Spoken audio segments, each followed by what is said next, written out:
जय हिंद दोस्तों, स्वागत है आप लोगों का मेरे YouTube चैनल दी सरकारी बाबू में। कैसे हैं आप लोग? उम्मीद करता हूं कि आप लोग अच्छा होंगे और अपना तैयारी कर रहे होंगे। तो आज का ये जो वीडियो है दोस्तों, ये यूनियन पब्लिक सर्विस कमीशन की तरफ से निकाला गया है, ये वैकेंसी है, उसके बारे में हम लोग चर्चा करेंगे। तो इससे पहले अगर आप लोग चैनल पर नए हैं तो चैनल को सब्सक्राइब कर लीजिए, साथ में बेल आइकन को प्रेस कर लीजिए, क्योंकि मैं इस प्रकार से एजुकेशन से रिलेटेड इंफॉर्मेटिव और एजुकेटिव वीडियो लेकर के आता रहता हूँ। तो वीडियो को पूरा अंत तक देखिएगा, स्किप मत कीजिएगा, तब अच्छे से समझ में आएगा, क्योंकि वीडियो का हर एक पॉइंट इम्पोर्टेंट है। तो बेसिकली ये जो यूपीएससी है दोस्तों, ये जिससे आईएएस और आईपीएस का जो वैकेंसी है, ये मान लीजिए जो जिससे आईएएस और आईपीएस बनते हैं, यानी कि डीसी डीएम जो बनते हैं, ये उसके लिए एग्ज़ाम होता है, उसका यही वैकेंसी है।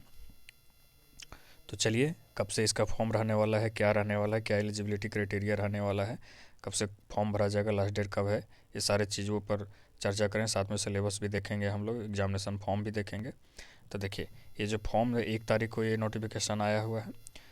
तो सबसे पहले अप्लाई कैसे करना है, ये चीज़ पर देख लेते हैं। मैंने हाईलाइट कर दिया का, तो ये इसका लिंक है upsconline.nic.in।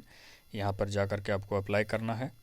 और उसके बाद में अगर आपने फॉर्म अप्लाई कर दिया है और आपको सुधार करना है तो उसको टाइम दिया जाएगा 22 फरवरी से 28 फरवरी के बीच में, यानी 7 दिन आपको टाइम दिया जाएगा। इस बीच में आप सुधार कर सकते हैं, अगर किसी प्रकार से अगर गलती रहेगा या किसी प्रकार से होगा तो। अब आगे चलते हैं। एप्लीकेशन जो है दोस्तों आपका कब तक भरा जाएगा, तो आपका 21 फरवरी तक शाम के 6 बजे तक, 21 फरवरी के शाम 6 बजे तक आपका फॉर्म भरा जाएगा। और उसके बाद में एडमिट कार्ड निकाला जाएगा जब एग्जामिनेशन होगा उससे पहले, और यहीं से आपको एडमिट कार्ड भी मिलेगा। और किसी पोस्ट के माध्यम से आपको एडमिट कार्ड नहीं भेजा जाएगा, आपको डाउनलोड करना है। अब देखिए एग्जामिनेशन का जो है क्या रहने वाला है।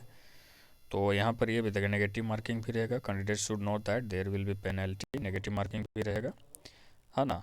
जो ऑब्जेक्टिव टाइप का जो क्वेश्चन रहेंगे उसमें नेगेटिव मार्किंग रहे, नेगेटिव मार्किंग रहेगा, ये चीज़ ध्यान में रखिएगा। मोबाइल फ़ोन्स वगैरह बैन है, ये सब कोई इंपॉर्टेंट नहीं, ये तो नॉर्मल सी बात है, हर कोई जानते हैं। अब आगे जो इससे इम्पोर्टेंट है, देखिए कौन कौन सा पोस्ट होता है इसमें, सो देख लीजिए। आईएएस है, आईएफएस है, आईपीएस है ना। उसके बाद में ये मानिए कि सारा समझ लीजिए, बहुत सारे पोस्ट होते हैं इसमें।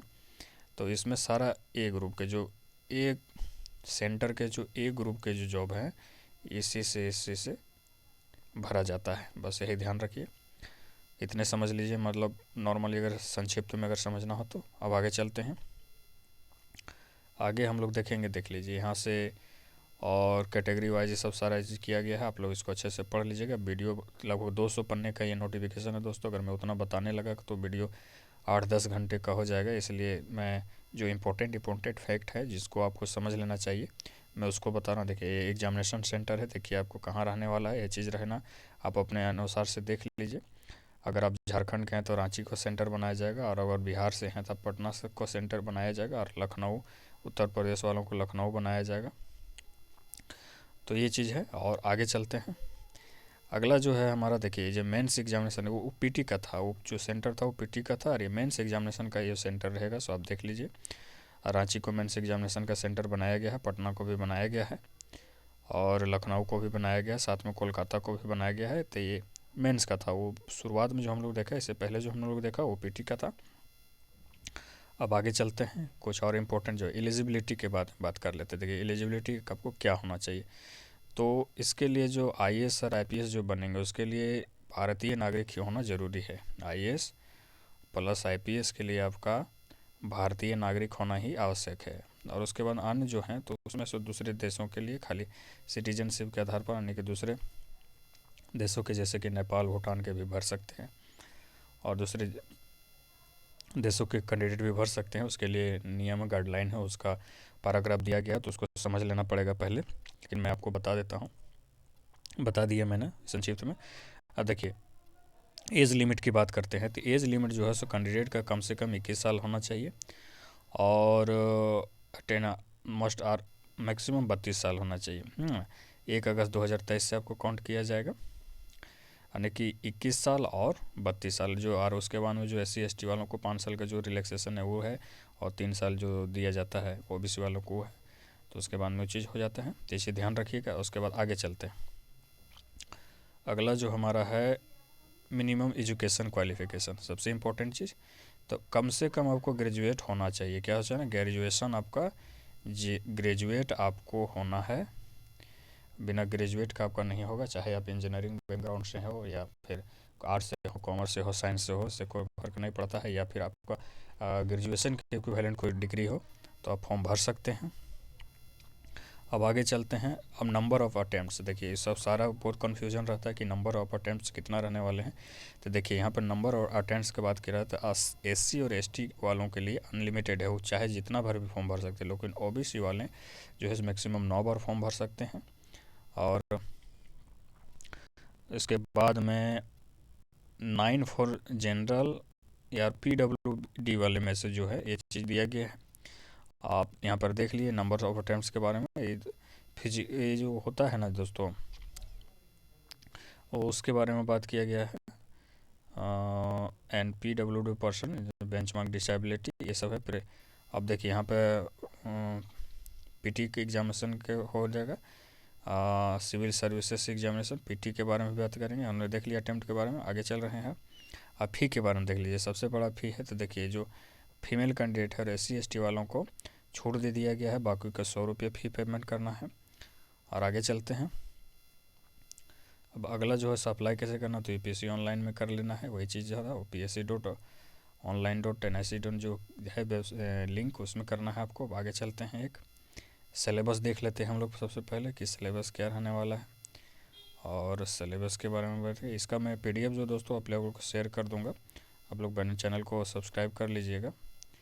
टेलीग्राम चैनल पे मैं इसको शेयर कर दूंगा, इस लिंक को, नहीं इस PDF फाइल को।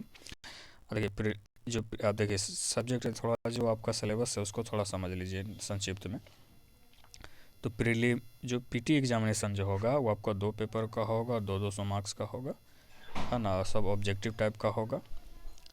और उसके बाद में आपको general study paper 2 of the civil service examination will be qualifying. और ये सब सारे क्वालिफाइंग हो गए, मेरिट में नहीं जुड़ते हैं। दोनों जो होते हैं ना दोस्तों, मेरिट में नहीं जुड़ते। और आपका हिंदी और इंग्लिश दोनों में क्वेश्चन होगा, आपको इस चीज़ का ध्यान रखना है। अब चलते हैं मेंस एग्जाम, यानी कि PT जो है दो पेपर होगा आपका, 200 मार्क्स का होगा। लेकिन ये क्वालिफाइंग होगा, ये मेरिट में आपका नहीं जुड़ेगा।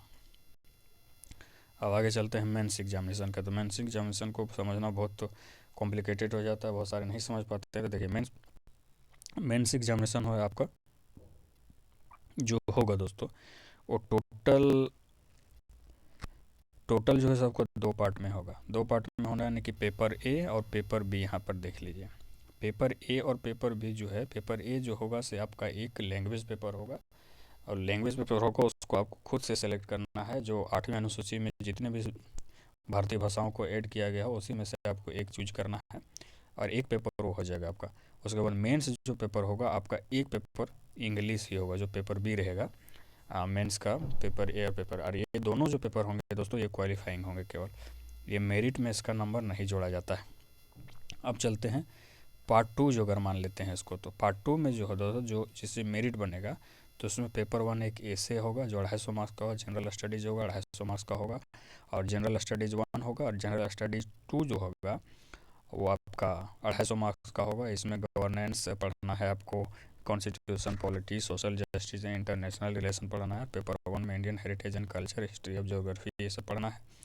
और पेपर 3 में टेक्नोलॉजी से, इकोनॉमिक डेवलपमेंट से, जनरल स्टडीज़ पेपर 4 का 3 में ये पढ़ना है। पेपर 5 में आपको पढ़ना है एथिक्स पढ़ना है, इंटीग्रिटी एंड एप्टीट्यूड पढ़ना है। और पेपर 6 जो है पेपर 1 ऑप्शनल, जो आप एक ऑप्शनल को चूज करेंगे वो चीज़ होगा आपका एक पेपर।